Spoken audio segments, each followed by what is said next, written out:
call me Tater Sally. I'm only one man. Fine, prove it. They're gonna get curious. I got thrown out of a bar in New York. Bet you wish you had one of these. Ladies and gentlemen, please welcome Mr. Ron White.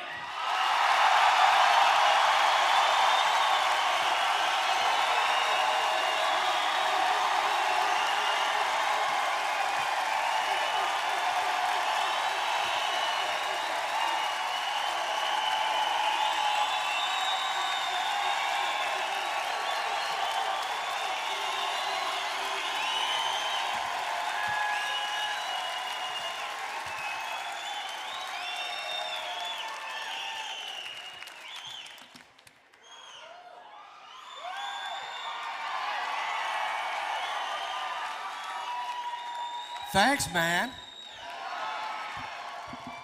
You know what I'm going to do? I'm going to start off this evening by asking you a question because I don't know the answer.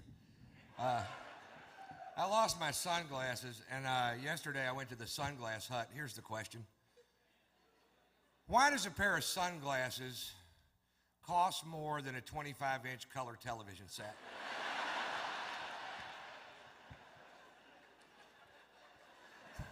I go to the Sunglass Hut, I see a pair of glasses I like. I don't love them. I don't. I like them. $309. And I asked the guy very politely, how do you sleep at night, you little prick? You know what I mean? And I was just wondering.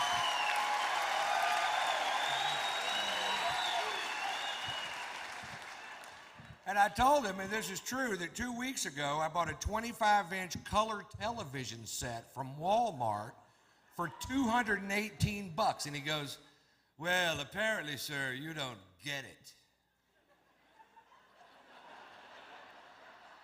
I'm listening.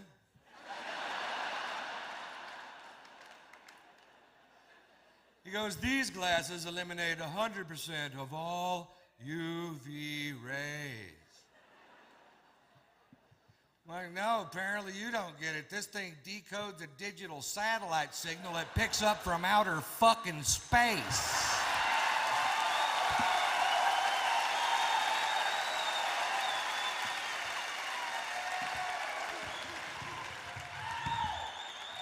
And then it turned out the glasses got basic cable and I felt like a dickhead. Look, Braveheart, bam! You ever take a crap so big your pants fit better? Anybody ever do that? Have you ever?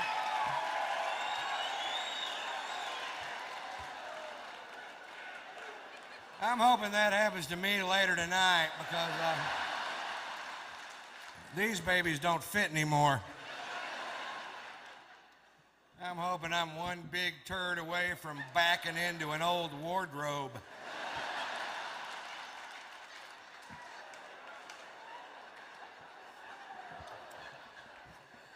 Yesterday, I was sitting in a beanbag chair, naked, eating Cheetos, and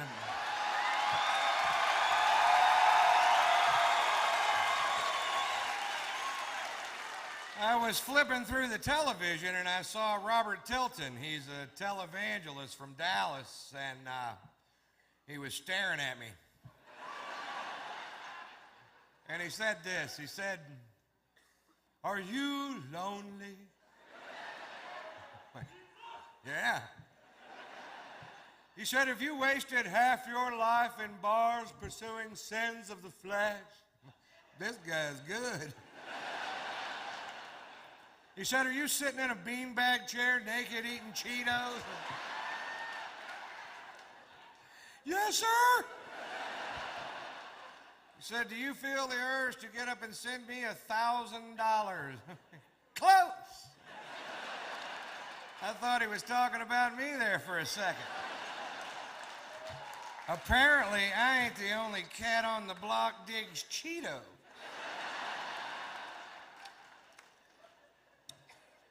So it's great to be back in Kalamazoo at the State Theater.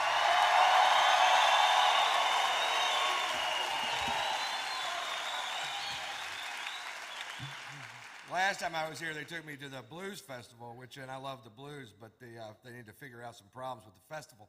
I don't like to party anywhere where you can't just give somebody money and they give you back a beer. You know what I mean? I stood in line for an hour. My mouth is dry. I want a beer. I love beer. I know they're selling beer. People are walking away from the front of the line. They've got beer. That's how I figured the whole thing out. I get up there. I give the guy my money. He goes, "We don't take money here."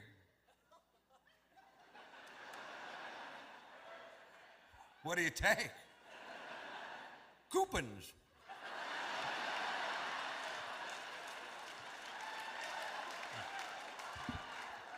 What? Coupons. Where do I get a coupon? You see that line over there? It takes forever. I stood in that line for an hour. I got to show them a driver's license, birth certificate, fill out a form. They mail that away. Send me back some coupons. What are you doing, Ron? I'm waiting on UPS. There's a good chance I'll have a beer by Thursday. I'm partying like a Kennedy right now.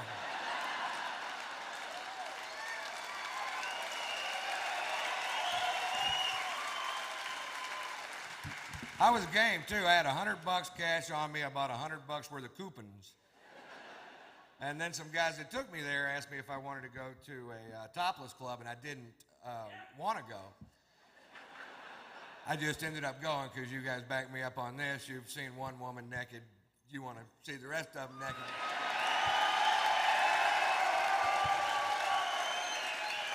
It could be an old biker chick, you know, they're going to hang down to here. You want to see my titties? Yeah, I do.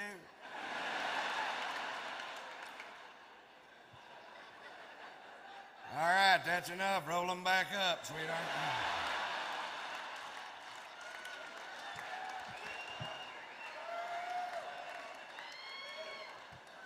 Things that make you go, buh. And then closing time came around and the tabs came out and I found out the titty bar don't accept them coupons. The guy at Taco Bell told me to kiss his ass. I'll give you $40 worth of coupons for a burrito with cheese. It's all I've got. It's a coupon. Oh, man.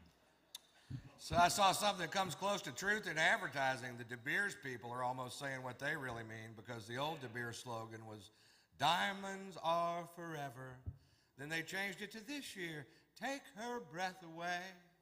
The new slogan is, "Diamonds render her speechless." Why don't they just go ahead and say it? Diamonds. That'll shut her up.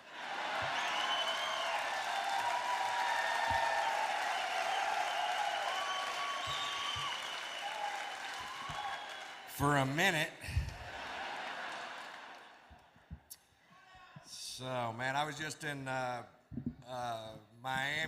I don't know, it was a couple years ago, so I guess just would not be the word, but I was working there with Fox when Hurricane George hit the Keys. I just thought this was kind of funny. They evacuated the Keys, and everybody left except for, I've been through 2 hurricanes. I was in Hurricane Carla when I was a kid in Houston, and I was real excited during hurricane time, you know, because it's out there in the Gulf and it's dangerous, and I was like, this is cool, until shit started hitting our house, and I was like, fuck this.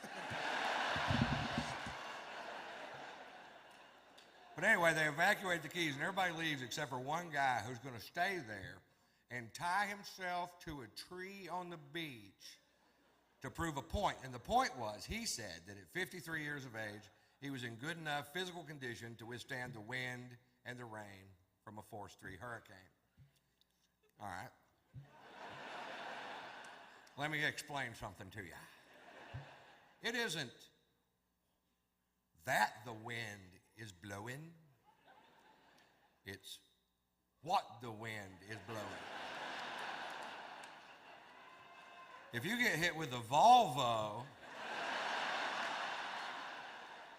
it doesn't really matter how many sit-ups you did that morning.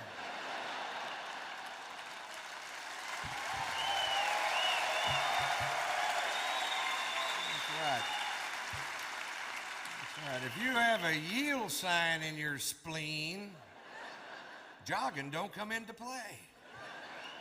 I can run 25 miles without stopping. You're bleeding. Shit.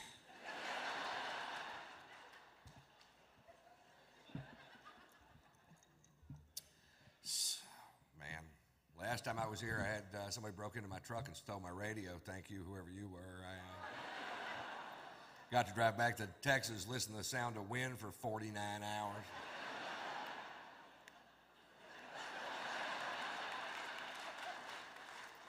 I went to the insurance company. I was filling out these forms, and I got to the part on the form where it says, what kind of radio was it? And I told the guy I didn't remember it. He said, Mr. White, if you can remember what kind of radio it was, we'll know how much money to give you. That's some good news right there. I thought of a real expensive sounding brand, then I wrote it down, and he knew I was lying. Mr. White, I don't believe Rolex makes a radio.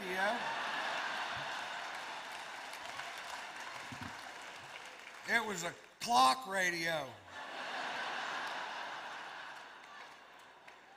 Write the check, premium boy. They love it when you call him premium boy. Next time you see your agent, call him premium boy. He'll get a chuckle.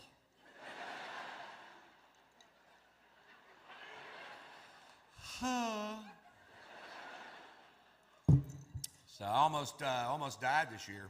Actually, I didn't almost die. I didn't even get hurt.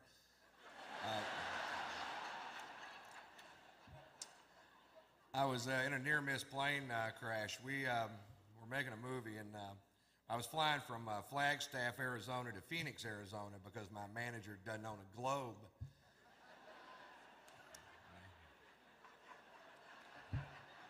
We're on a plane that big.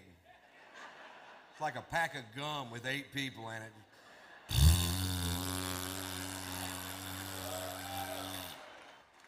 And what happened was we took off from the Flagstaff Airport Hair Care and Tire Center there. We're traveling at half the speed of smell. We got passed by a kite. There was a goose behind us, and the pilot was screaming, "Go around!" We get halfway to Phoenix, we got to go back. It's a 9-minute flight.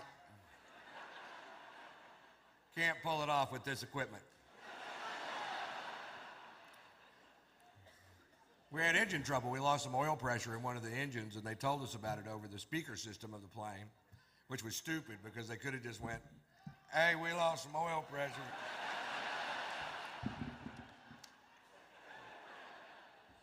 Heard you. Sure did. It was weird. Everybody on the plane was nervous, but I'd been drinking since lunch. I was like, "Take it down. I don't give a shit."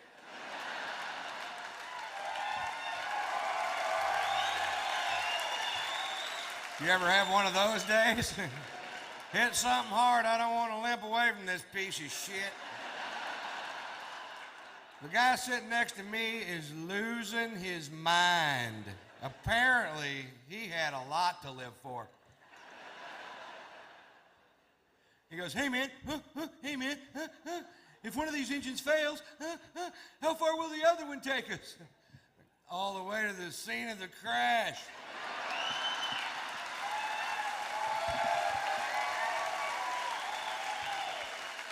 Which is pretty handy because that's where we're headed. I bet we beat the paramedics there by a half hour.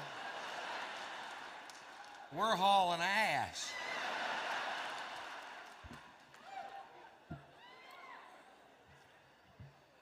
So I've got a really good job. I like my job. It's important to have a good vocabulary, you know. Actually, I haven't always had a good vocabulary.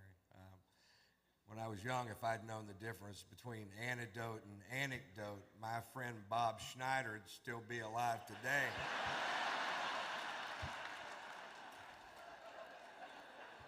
He got bit by a copperhead. I'm reading him humorous stories out of Reader's Digest.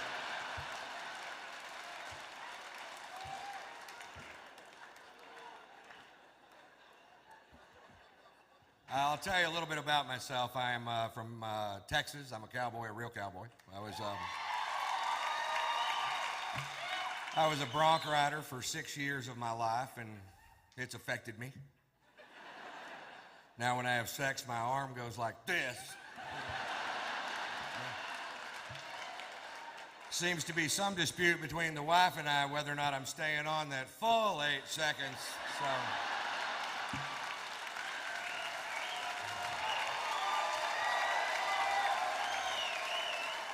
So we got the timer and buzzer and set it up right there in the bedroom, and I taught her the meaning of the phrase most of the time. Would have been all the time, but she won't let me tie that rope around her waist anymore.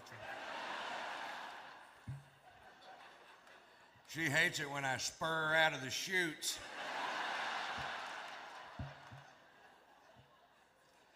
Hey, you laugh. It's not easy to keep an erection with a clown in a barrel in the corner of the room.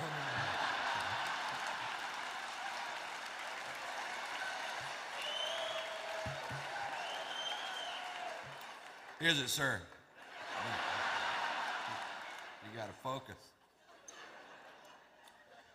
I'm probably not a typical Texan in that I don't hunt. I fish, but I don't hunt. And not because I think it might somehow be more holy to eat meat that's been bludgeoned to death by somebody else. That's not it. It's really early in the morning. It's really cold outside, and I don't want to go.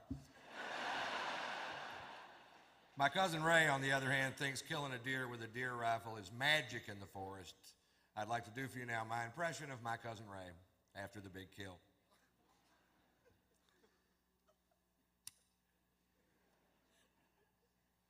Well, it was 4 in the morning. 22 degrees outside. Of course, you weren't there. Pussy.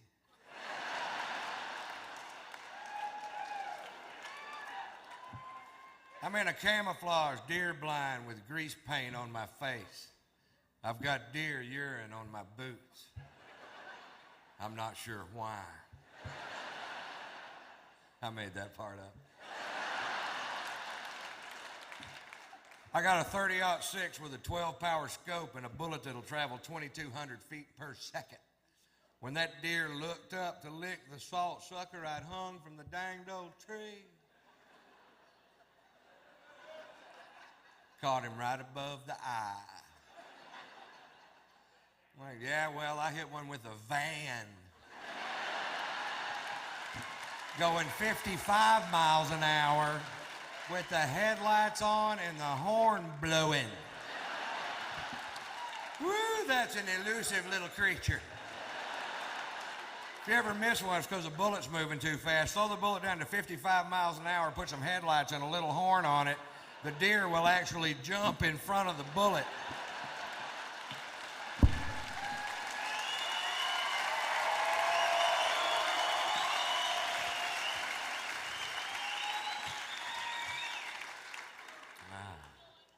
Ouch. So I'm a married man, happily married man. Thank you very much for asking. I married a rich woman, if you ever have a choice. Go ahead. Actually, that's the lie. She's not rich at all. Her parents are loaded. And they hate my guts.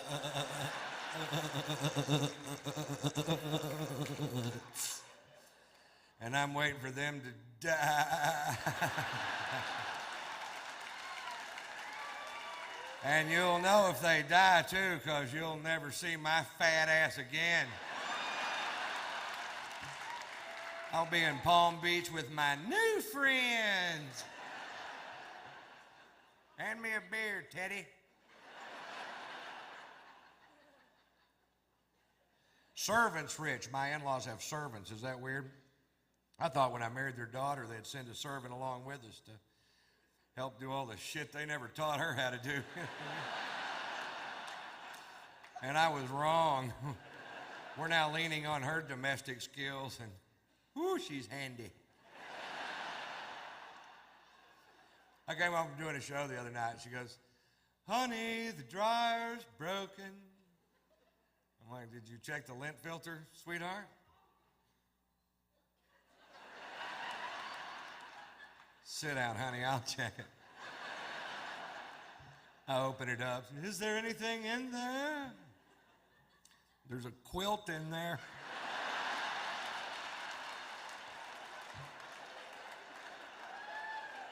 Look, you made a sofa cushion. I hear a lot of this. I hear a lot of, Ron, you're a pretty good-sized old boy. Well, I guess a little woman's a good cook. Bullshit. Oh, it got a little better when she figured out that smoke alarm's not a timer.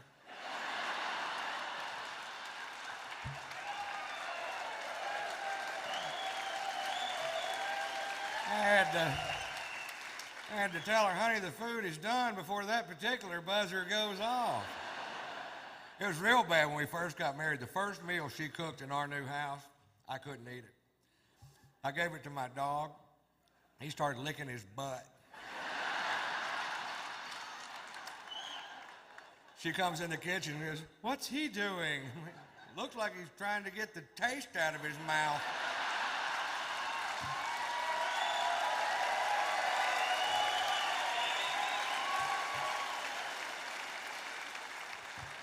Everything's an emergency to my wife because she never had to deal with her own problems. Spoiled, catered to her whole life. There's no cure, right, for that. I was in Atlanta one time. She calls me one night, misses me in the hotel room. They catch me in the lobby and tell me I have an emergency phone call from home. I knock over 10 people in the lobby of a very nice hotel thinking maybe my in-laws.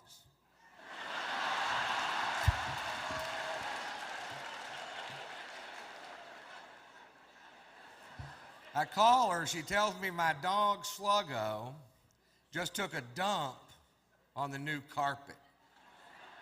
Shoot him. She goes, that's just like you, Ron. I have a genuine problem, and you're being sarcastic. All right, honey, I'm sorry. Put the dog on the phone, I'll talk to him.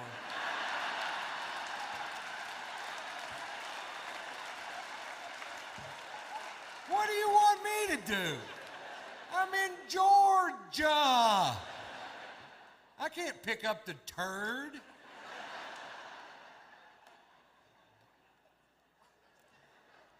Put a paper towel over it, I'll be home in a week, honey.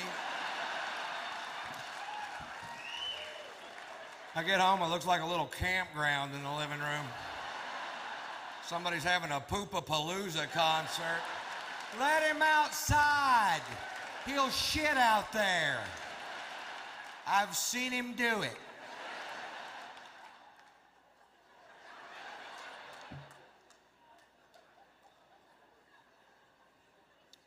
We have a beautiful son. His name is Marshall. I named him after an amplifier. Almost named him Peavy. Come here, blah punk, you little woofer. Get over here. My son's 5 years old. My son thinks 5 years old is a very cool age to be because that's the coolest age he's gotten to. His favorite thing about being 5 years old is he's old enough to wear a seatbelt. That's his biggest visible step towards manhood so far in his eyes, you know.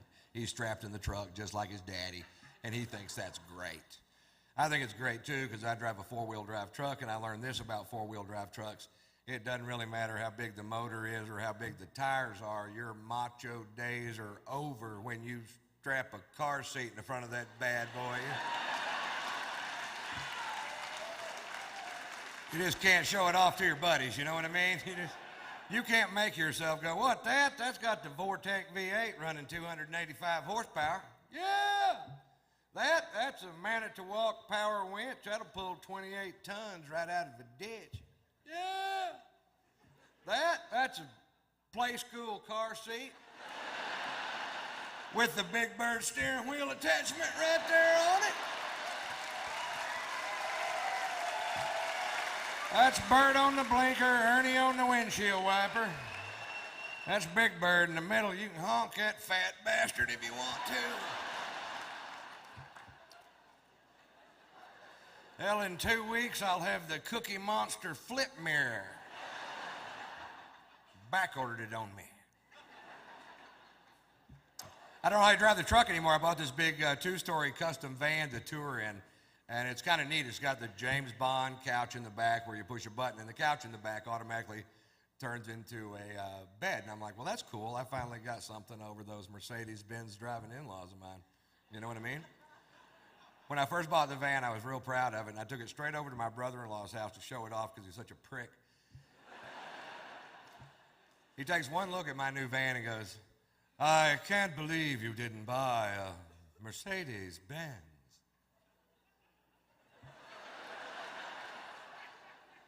They don't make a van.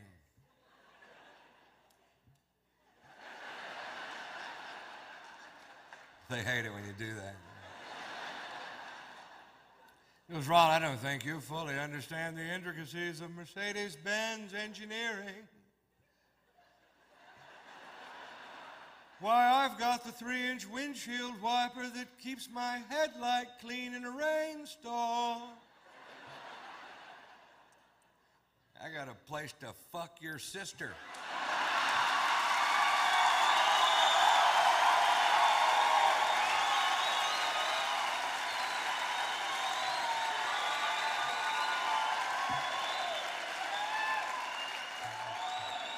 I don't know why they don't like me.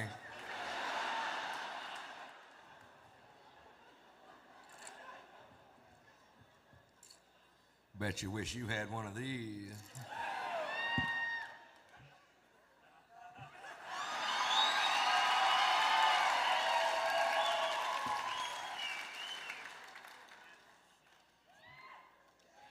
It's a kit.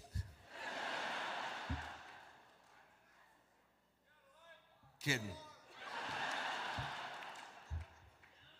I don't want to screw up good whiskey. Tasty. Actually, that was all bullshit. I just got a divorce. I just wanted to do those 3 jokes before I told you.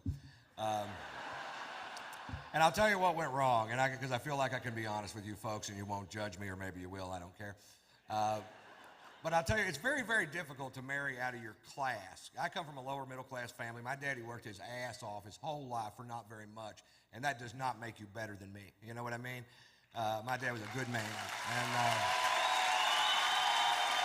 that's right.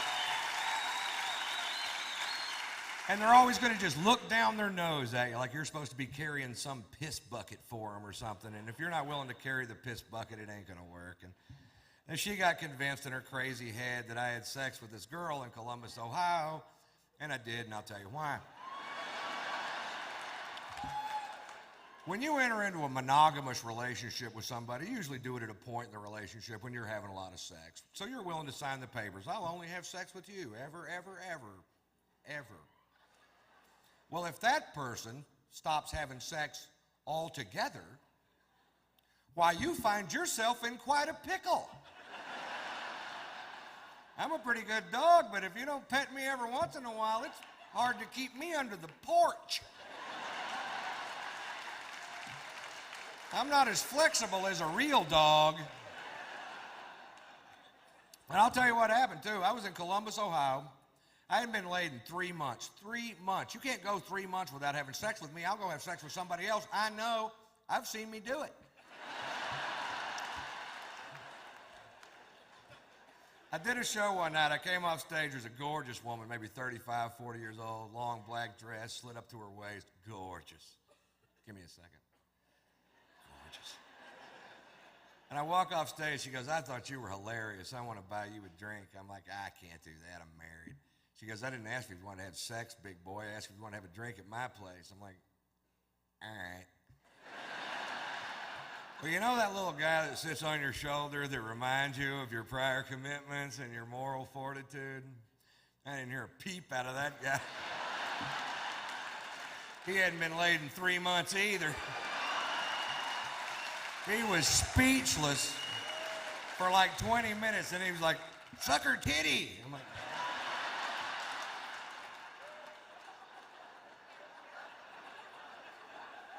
I was gonna. I'm having a 3-way with my conscience.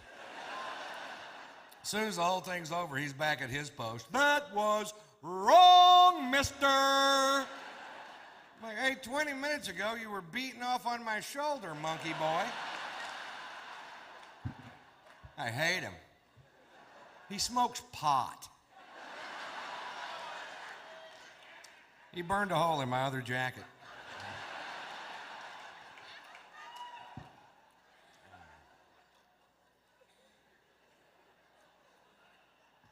So, I've been spending a ton of time in Los Angeles. I learn things when I go to LA. I learned this. They have bikinis now made out of seashells. I didn't know that. And I also didn't know this. If you're ever walking down the beach and you see a girl dressed in a bikini made out of seashells, and you pick her up and hold her to your ear, you can hear her scream. Who'd have thunk it? I thought I'd hear the ocean, but not over that woman. Hush, ma'am. She was a wiggler. LA changes people. I got a buddy of mine from Houston. He's a comedian, moved to LA 6 months ago. 6 months in LA, don't know him. 6 months in LA, now he's a vegetarian, a humanitarian, an environmentalist, you know, great. If you're here tonight and you're a vegetarian, shut up. You're not gonna recruit me. I did not climb to the top of the food chain to eat carrots. It's not even that good for you. You ever see a healthy-looking vegetarian? They look like shit, don't they? They're all plump and gray because their bodies become intolerant of things they need. And I'll give you an example. I'm on the way to the Melrose Improv in Hollywood to do a set with my buddy, and he says this, and I quote, "I feel nauseous and I have a headache. I think that vegetable soup I had for lunch must have had beef broth in it." I didn't know what to say. Your system's kicking back broth? You're a manly man, aren't you? Why are you a vegetarian? I asked him, and it wasn't even because meat was bad for you. He said that raising cattle was bad for the planet with cow flatulence in the ozone and the clearing of land for the raising of cattle. What are you doing to help the environment? I'm eating the cows.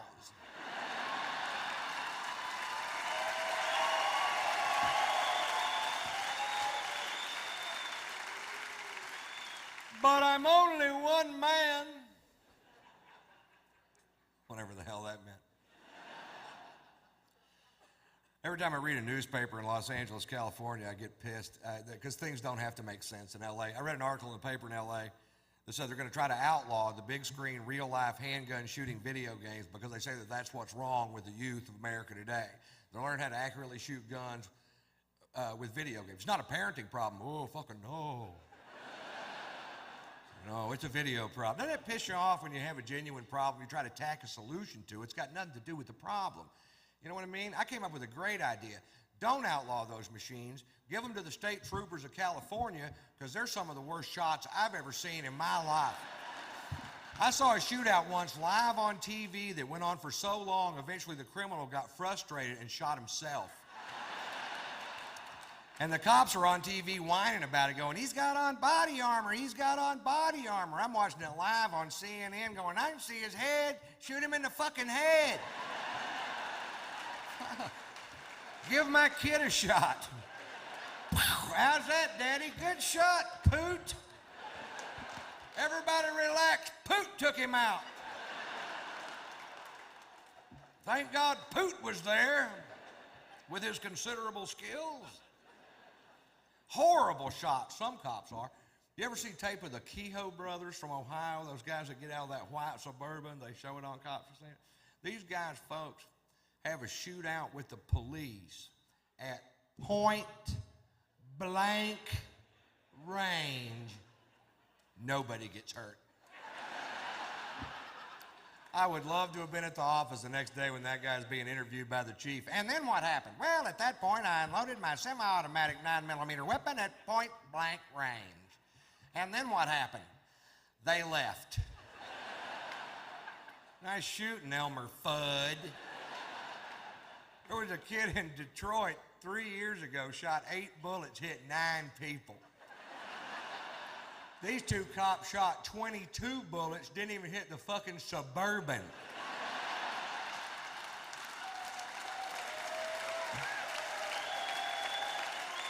Give those guys a roll of quarters, drop them off at the mall. That's all I'm saying. You know what I mean? It's just not like Texas, you know. I'll tell you the biggest difference between Texas and California. In Texas, we have the death penalty and we use it.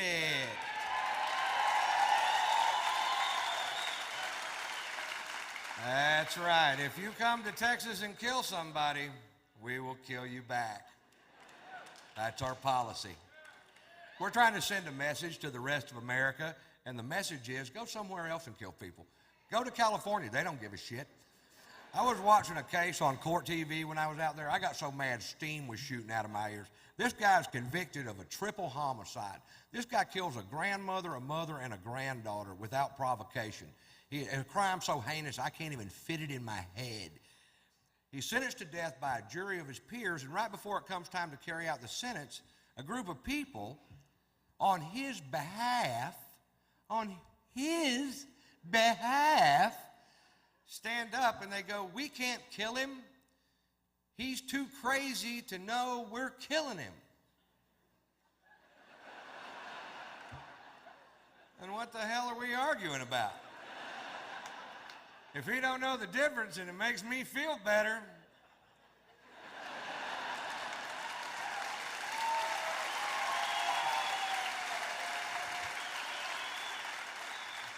How do you know he's crazy? That's what I want to know. Of course he's crazy. Killed 3 people, you know? This is what they said. He rolls his turds into little balls and eats crayons. I'm like, shit, you got to quit putting all crazy people in one group, goddammit. You got to separate them up a little bit. You know what I mean? What does that crazy person do? Oh, he rolls his turds into little balls and eats crayons. Fine, I'll feed him for the rest of his life. What does that crazy person do? Oh, he kills productive members of our society. Well, he should have rolled his shit into little balls and ate crayons.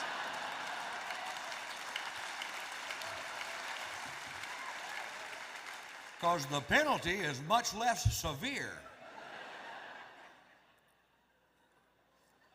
They're trying to pass a bill right now through the Texas legislature that'll speed up the process of execution in heinous crimes where there's more than 3 credible eyewitnesses.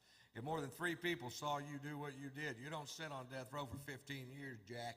You go straight to the front of the line. Other states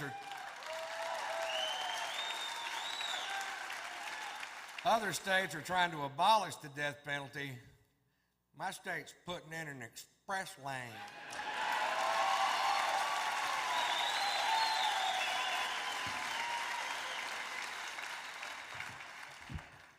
I did that bit out in California, and this guy comes up to me after the show, and you could tell he was nervous to talk to me, and he goes, you know what, that may be true about Texas and the death penalty, but you know what?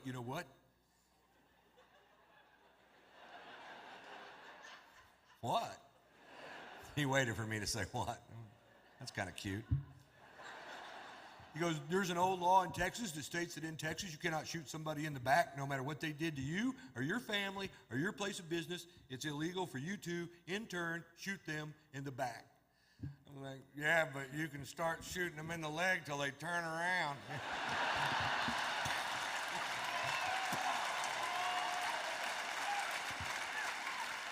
Because eventually, they're going to get curious.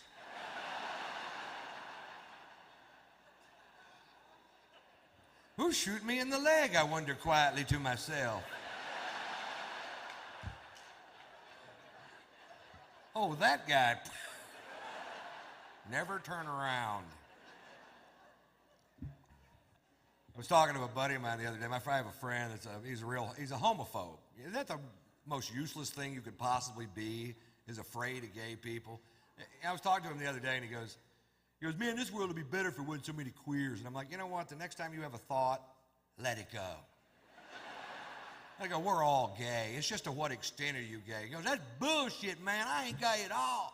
I'm like, yeah, you are, and I can prove it. He goes, fine, prove it. I'm like, all right, do you like porn? He goes, yeah, I love porn. You know that. I'm like, oh, do you only watch scenes with two women together? He goes, no, I watch a man and woman making love. I'm like, oh, do you like the guy to have a small, half-flaccid penis? He goes, no, I like big, hard, throbbing cock.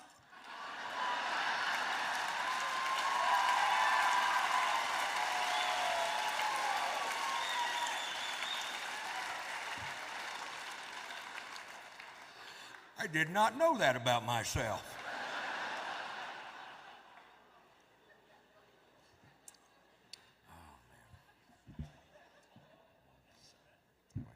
I promised Sears I would tell this story on stage every night until the lawsuit settled. I had my van down in Savannah, Georgia. I didn't like the way the tires were wearing on it. I took the van to Sears Automotive, a trusted name in automotive service. Takes them 3.5 hours to change 4 tires. Apparently they had to whittle one of them out of a piece of wheat.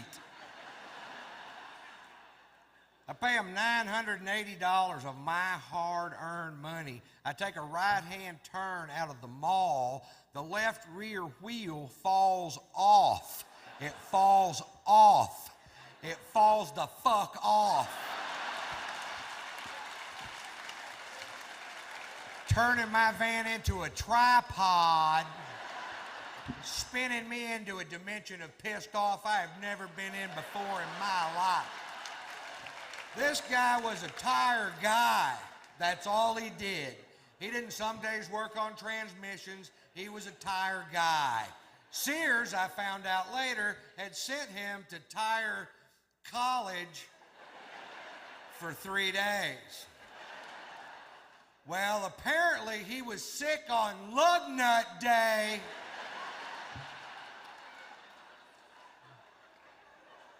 But they still let him work on my van. So I'm suing them, and I hope that next year they have to change the name of Sears Tower in Chicago to Ron White's big old goddamn building.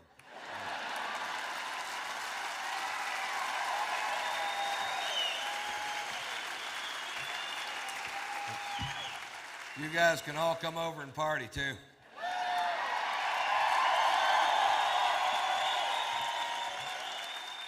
I'm gonna have a lot of room. Think we ought to clean up, Ron? Hell no, move to another floor. We'll conga up there. Somebody grab my butt. Bring your coupons.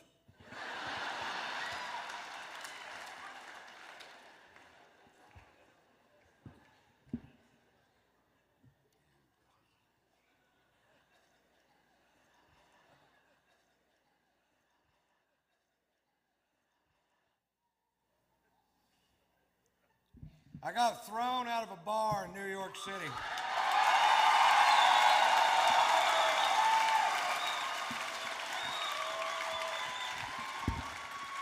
Now, when I say I got thrown out of a bar, I don't mean somebody asked me to leave. We walked to the door together, and I said, bye, everybody, I gotta go. 6 bouncers hurled me out of a nightclub like I was a Frisbee. Those big old bouncers that go home every night, watch Roadhouse and beat off. You know what I'm talking about? Patrick Swayze's hitting another guy.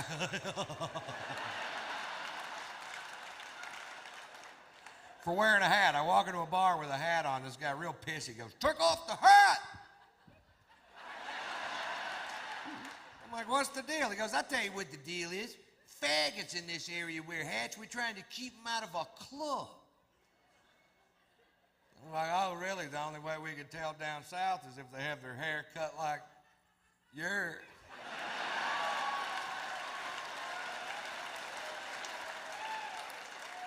And he got all pissed.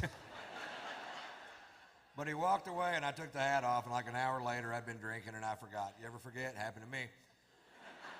I put the hat back on. The guy comes over to me. Now, I'm between 6'1" and 6'6", depending on which convenience store I'm leaving. I weigh 235 pounds. This guy comes over to me, poking me in the shoulder with 2 fingers, says, you're out of here. I'm like, I don't think so, Scooter. And I was wrong. They hurled my ass. And then they squared off with me in the parking lot, and I backed down from the fight because I don't know how many of them it would have taken to whip my ass. But I knew how many they were going to use. It's a handy little piece of information to have right there. Overkill. Well, they called the police because we broke a chair on the way out the door, and I refused to pay for it. And the cops showed up, and at that point, I had the right to remain silent, but I didn't have the ability.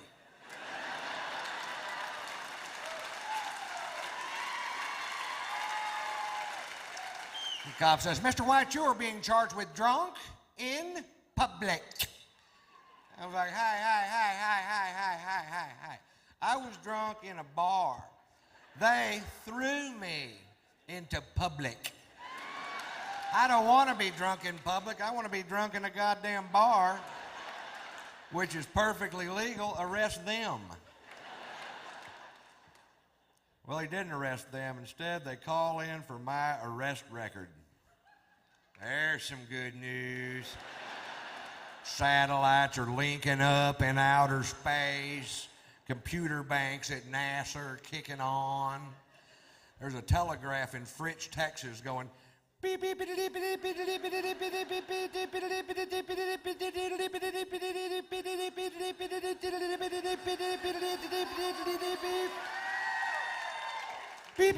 beep.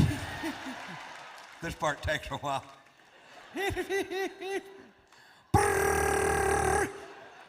Shorthand. Beep. Now, I told you that story to tell you this story. When I was 17 years old, I was arrested for being drunk in public. Seemed to be a pattern. If you knew Morse code, you would already know that. And one DWI, which was a bogus charge because it turns out they were stopping every vehicle traveling down that particular sidewalk. And that's profiling, I believe. And the drunken public charge in Fritch, the arresting officer, who I had literally known all my life. You know what I mean? This guy lived 4 doors down from me in a town of less than 400 people. We've met. He takes me to jail. When we get there, he asked me if I have any aliases, and I was just being a smart ass and said, yeah, they call me Tater Salad.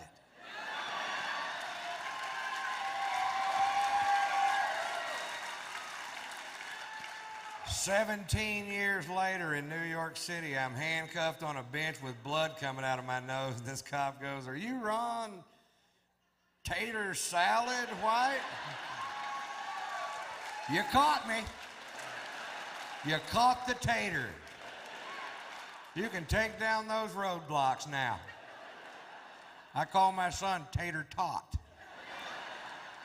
and Poot.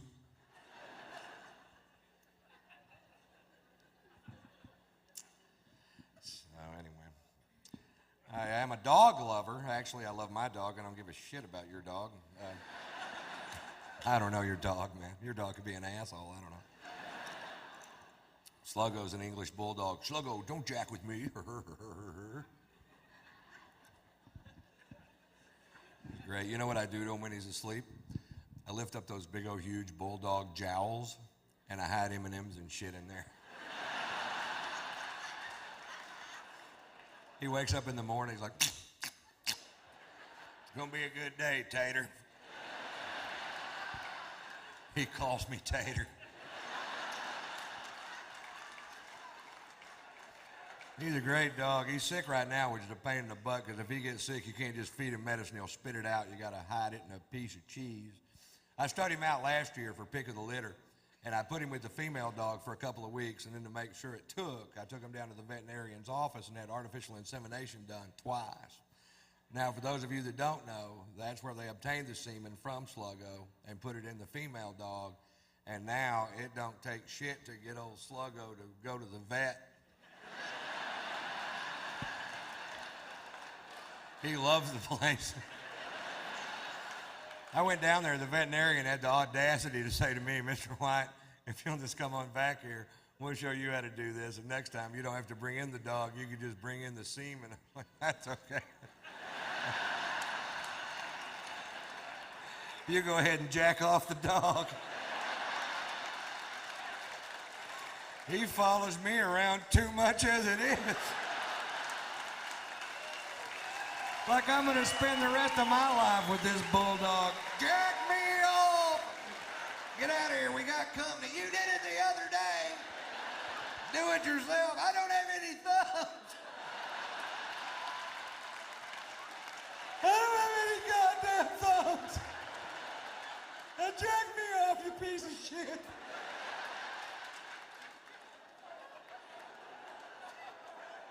Do we talk to Daddy that way?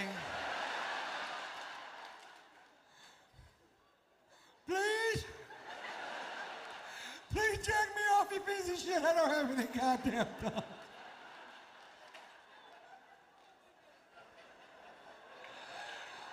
I've lost my mind, haven't I? Oh. I'll tell you a little bit more about the demise of my relationship. There was that one thing where I had sex with that girl, but that wasn't the underlying problem. The big problem was, the first problem was this. We lived in a house and it had a thermostat.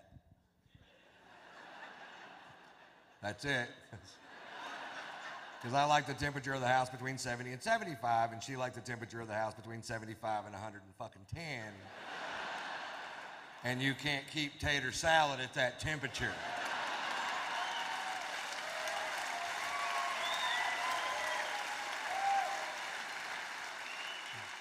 We fought about it. She was psycho. Psycho women love me. We have an argument one night about the temperature of a dwelling. She goes outside with a butcher knife and cuts the tires on my truck. So I drug up an old Polaroid and entered her in Hustler's Beaver Hunt.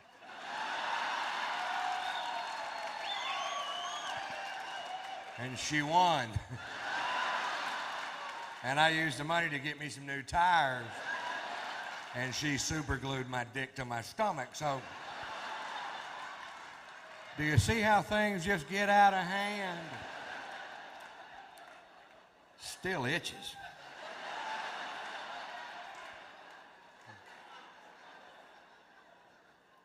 What? After 3 years of being married to this woman, I still didn't understand her. She would get mad at me when I was trying to help her. I'll give you an example. Let's say she'd wake up in the morning and be real bitchy. Let's just say.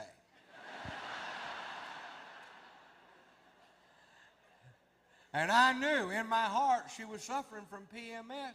And out of my love for her, I would offer her a My Doll. And tell her, honey, I believe if you eat this My Doll, you won't bitch quite so much. She would growl at me and wouldn't eat the My Doll.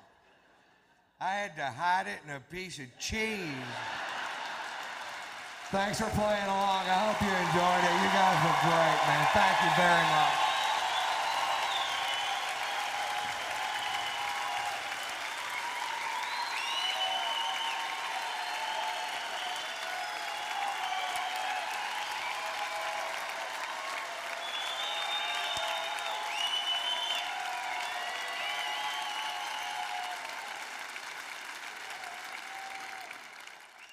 My night is over, and I'm gonna go to the bar. But the bar is in my pocket, so I don't have to go too far. It's a beautiful song, isn't it? So, how'd you like the show? It was awesome. It was very funny. Awesome. Oh, I loved it. I think it's hilarious. Ron White kills me. Yeah, that tater salad joke gets me, man. I couldn't stop laughing. Tater salad's We awesome. love it. We love it. He's too funny. My jaw's hurt and I think I was crying more than anything. You enjoyed the show? Yes. You had a really good time? Yes. Did you laugh? Hilarious. Yes, I did. Did you pee? No. He's not only funny, he is a cutie pie. And a nice butt.